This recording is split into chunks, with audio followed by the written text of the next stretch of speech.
Welcome back to the channel. Today I want to talk about Bram Stoker's Dracula, the book that basically started the actually I don't know if it started the monster craze, but it definitely started the vampire craze.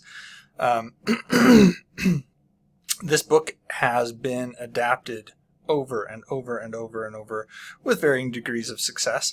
I know that Bela Lugosi is pretty famous as one of the first actors to portray Count Dracula. Not necessarily the first actor to portray a vampire, but very famous as an actor who was one of the first, at least, to portray the Count himself from Bram Stoker's Dracula. On top of that, we also have so many adaptations. I know that in the Marvel Comics, Dracula has made multiple appearances. There were,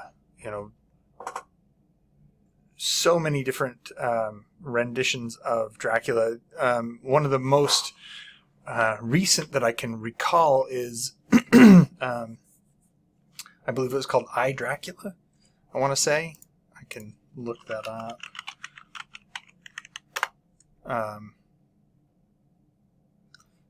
No. I'm trying to remember. There was a movie that came out that was supposed to be about Dracula. I'm trying to remember the name of the character, or the name of the actor who played the character. But anyway, one of the most recent adaptations of Bram Stoker's Dracula was the one with Gary Oldman, and who played Dracula in that movie. And then also, apparently Christopher Lee, who played Saruman in the Lord of the Rings films, played him. There's also, let's see, maybe I can find it in this list here. That's going the other way, so it would be down here at the bottom. Let's see. There's a movie coming out with Nicolas Cage called Renfield, which is basically Dracula, but told from the perspective maybe of Renfield, who is one of his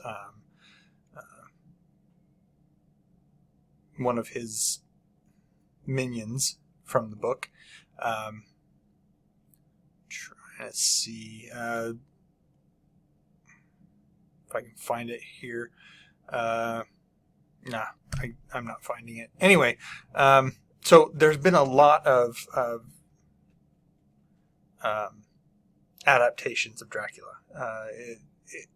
It really attests to the longevity of the book, the interest that is generated, the way it was written, the compelling nature of the narrative, that it has lasted as long as it has. Personally, I had always let's see. I can't say that I've always wanted to read Dracula, but at some point in the past 20 years or so, it kind of popped out to me that I should probably read this book. So I read it and was fascinated by a lot of the mythology that has developed around the book itself. Not just the mythology that Bram Stoker used to create Dracula, but the fact that a lot of mythology has risen up due to the book itself, and how much vampires and Dracula himself have come to permeate our modern culture. I mean, anytime you have a vampire, it's almost always traced back to Dracula, to Vlad the Impaler himself. So, Dracula Untold, that's the one I'm thinking of. I just managed to find it. Luke Evans was was Dracula. So anyway, I was able to find it. Let's see. Now that I interrupted myself,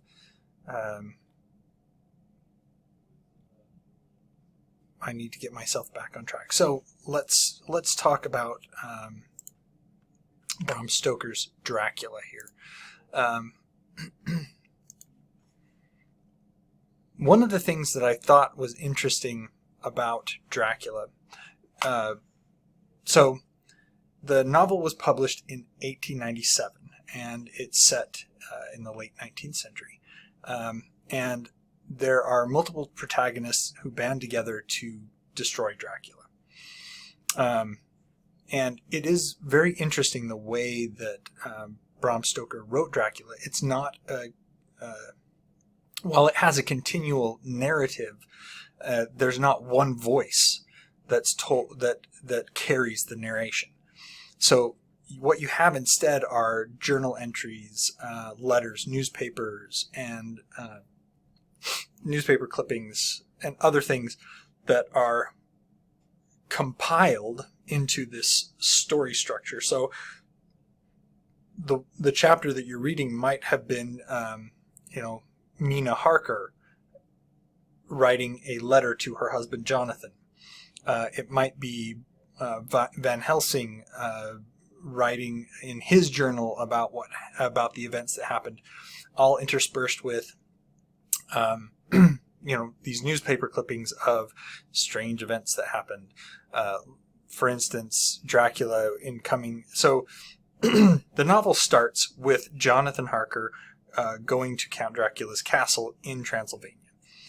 He goes there because Dracula is interested in moving from Romania, or Transylvania, which is in Romania, to England, and he needs to purchase an estate. Jonathan is a lawyer, so he goes to Dracula to have him sign the contracts and everything else, so he can take possession of an estate in England.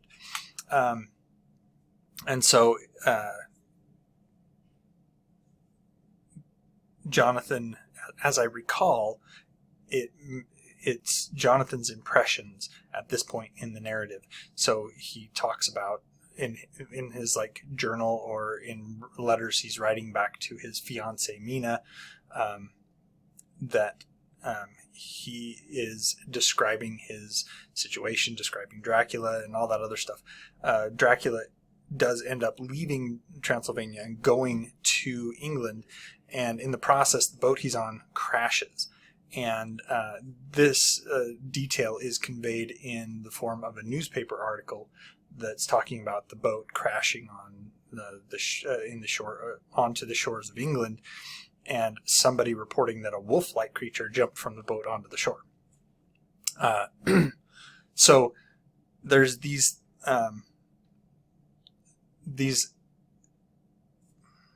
literary.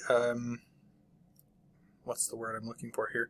Basically, in my mind, it is an interesting way to do it. I can't say that this would have occurred to me were I to write something similar. I would have approached this from the point of view of a third-person narrative where the characters and things are overseen by an omniscient narrator. Anyway. So Jonathan Harker, one of the things that I find interesting is Jonathan Harker's first assessment of the character and and his description of Dracula. Now, a lot of times, especially because of the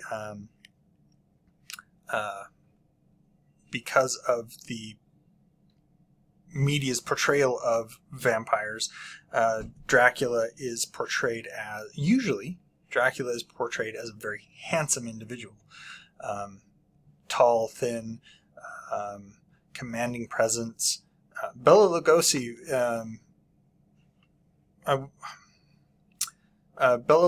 who, as I said, was one of the first to portray Dracula on screen, as opposed to just a vampire. A lot of subsequent portrayals hark back to Bela Lugosi's costume and makeup, the slicked back hair with the sharp widow's peak, the cape and the suit with the metal and all that other stuff that's that it goes into being a vampire. The thing is that, interestingly enough, Jonathan Harker describes Dracula as being like old, like wrinkly old man. Let's see, I have part of the description. Let's see, and a thin mustache, long pointed beard, high forehead, sharp teeth, ears that are pale and pointed like those of a satyr. He has steel blue eyes that glow red when agitated. He's very elderly in appearance, but Jonathan notes that he has a strength about him that is deeply disturbing to Jonathan. He carries himself as an aristocrat because that is who he is. He used to be the king of his country. He has this. He does have this charm about him, but the thing is that not only is he described as being very elderly, he also is described as having hair on the palms of his hands, which is really weird. Now, despite the fact that I feel that the Gary Oldman version of Dracula, that particular movie got a lot wrong with the adaptation from the novel to the movie. They did do the makeup pretty well at the start of the movie. They did when Gary Oldman, I want to say that's who it is.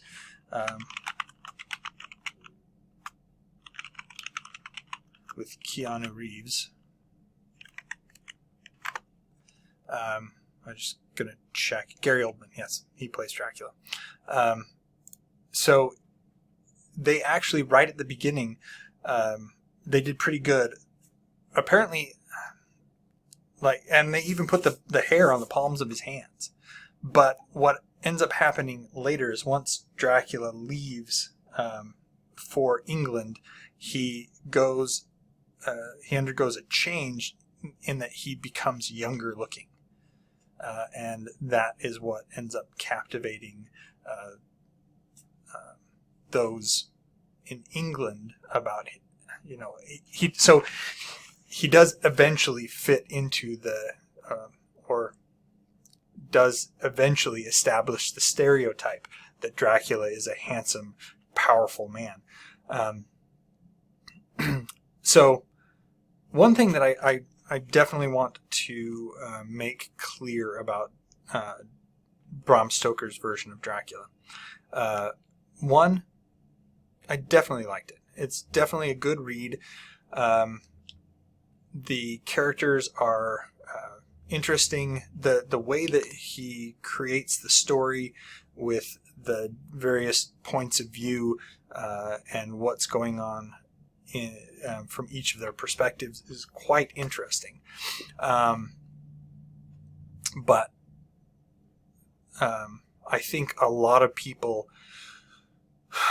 have a tendency to romanticize the relationship between Dracula and Mina Murray. Mina Murray is Jonathan Harker's fiance. And from the book, I don't know how people get this particular vision of Mina. Mina does find Dracula when he first comes to England. She does find him attractive because he is an attractive man. And there's nothing wrong with that. But Mina is in love with and wants to marry Jonathan. That's what she talks about. She does. It's not even like she has a brief fling with Dracula or anything like that. Dracula does become obsessed with her and bites her to get her under his spell, but she fights it the entire way. She is devoted to Jonathan.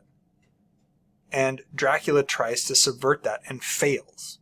That's one of the things that I want you to understand about this. So I have no idea why people are have this obsession with putting Dracula and Mina together. That's not there in the story. Mina, as I said, Mina meets Dracula. Dracula is, at that point, when he finally gets to England, is handsome as opposed to an old man with hairy palms. But Mina does not want to be with Dracula.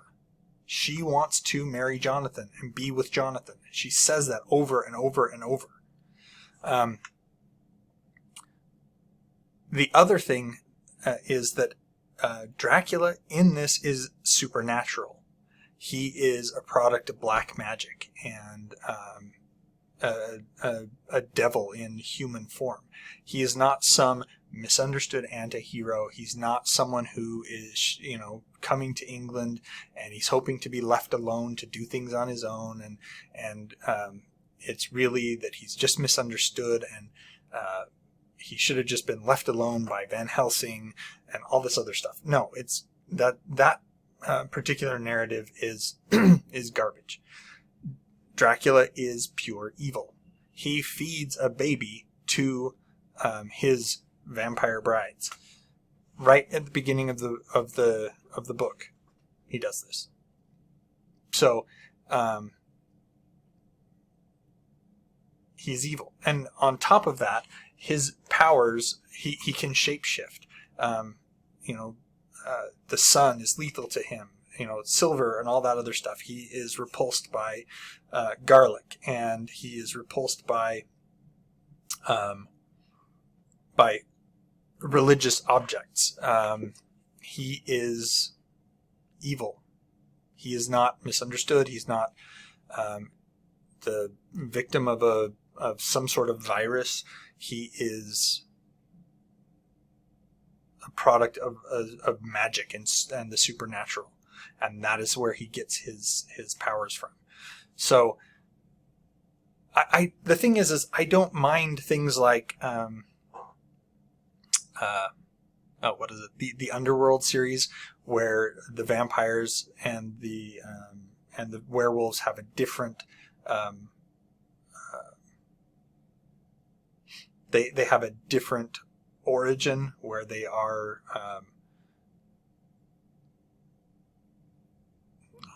as I recall from Underworld, there's some sort of virus that they contract that turns them into what they are, either a vampire or a werewolf, and it all comes down to some bloodline and all that other stuff.